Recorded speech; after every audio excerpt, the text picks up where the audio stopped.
Welcome to Blood Club. I'm your host Benji Sandergaard, and today I'm going to talk about a movie that is very divisive in the horror genre right now. Some are saying it's the scariest movie since The Exorcist. Some are saying it's scarier than The Exorcist. Some people are saying it's just slow and dull. I'm here to tell you that Hereditary is a really chilling, intense, and well-paced horror film. So, Hereditary follows a family after the grandma has died, and the stress of the recent death with the family issues of the clashing, like mom and son, dealing with the daughter and the weird stuff she's into, the dad who's not really into it, just random stuff that all builds into a really crazy ending, which adds a bunch of horror elements into it. It is a great story. It had me like strapped in till the end. I was like, what's going on? It keeps you guessing of like what's actually going on, because you know that the family fighting isn't the bottom of this situation. There's more going on than just a family having issues, because weird stuff, crazy supernatural kind of stuff starts happening. You're like, oh, what's that mean? What's that mean? Until the end, when you figure out what is actually happening. One of the biggest complaints I've heard about this movie, which I agree with a little bit, and that is the ending was a little it wasn't the best it could have been. It leads up, gives you all this information, and then they actually reveal to you what's happening, and it's a little sloppy. I'm not gonna say it's bad, because there's been worse endings, but it's a little disappointing for all that build up that you getting this ending that's kind of a whatever kind of ending. The ending is a little bit sloppy, but the rest of the movie is really tense and really good. If you have seen the trailers for this movie, it looks a lot like it's going to be a jump scare fest, and I'm going to let you know this movie isn't really a jump scare film.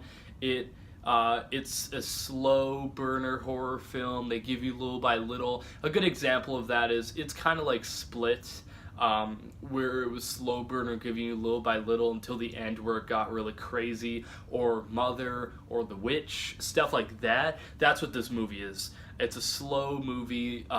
There isn't a lot of jump scares, but it makes up for that with it shows you everything. So instead of giving you a jump scare of a ghost or something, they show some really crazy stuff. Like, you've seen some stuff in the trailer. I don't want to give away the stuff they don't show in the trailer, but one example is when the bird hits the window, so she goes outside with the teacher's scissors and like cuts off the bird's head and takes it so that she can use it for like a doll, putting together a doll later, stuff like that, where it shows you everything instead of doing jump scares. It gives you details, graphic details, which I almost applaud the movie. I do applaud the movie for not going to the jump scare route that a lot of horror movies are doing right now, and straight up just it's showing you everything, the real horror that is happening. It's not shying away from anything, which is good. It's not doing false jump scares.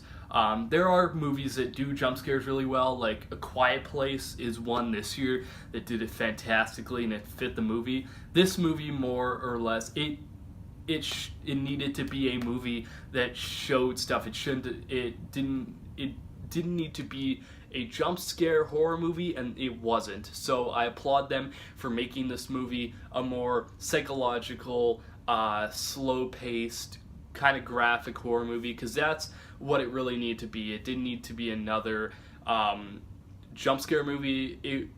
It has to be one of those to be successful like it's being right now. It's got to be that like art house slow burner kind of stuff, and I really loved it for that. The acting in this film is really good.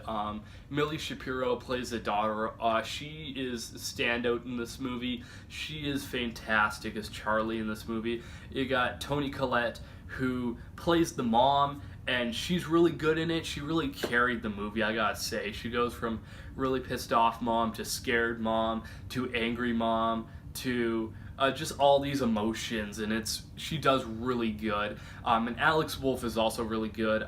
He You might have known him from like the Naked Brothers band. His brother just did Death Note. I think it was his brother that just did Death Note, and he hasn't done a lot, Alex Wolff, lately, and he did this movie, and I gotta say he did a fantastic job because he was a good angsty teen brother who smokes a lot of dope. Like he did really good as that character. I gotta say, everyone's acting was really, really good in this movie. The pacing of this movie is really, really well. There are some slow burner movies that I gotta say I kind of got a little tired in between, but then it picked up by the end. Example of that is Split. It was a little bit slow at parts, and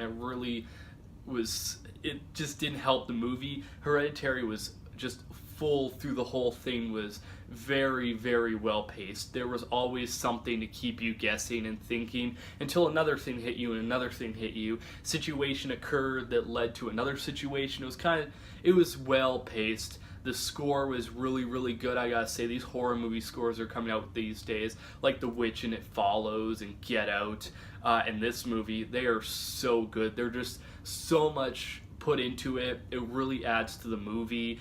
The runtime, it's over 2 hours. It's like 2 hours and 4 minutes, which I don't have an issue with, because if movies usually that go over 2 hours, they're horror movies, don't usually go well for me, except like an exception of it and this movie. This movie did fantastic with the time it had, really stretched out and stretched out certain parts that they needed to stretch out, and didn't stretch out certain parts that wouldn't work stretched out.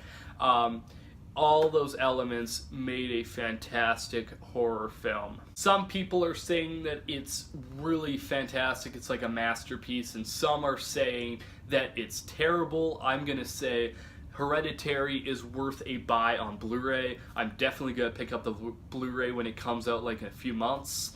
I'm definitely gonna, because it's a movie that I think deserves a Blu-ray purchase to watch in Blu-ray quality.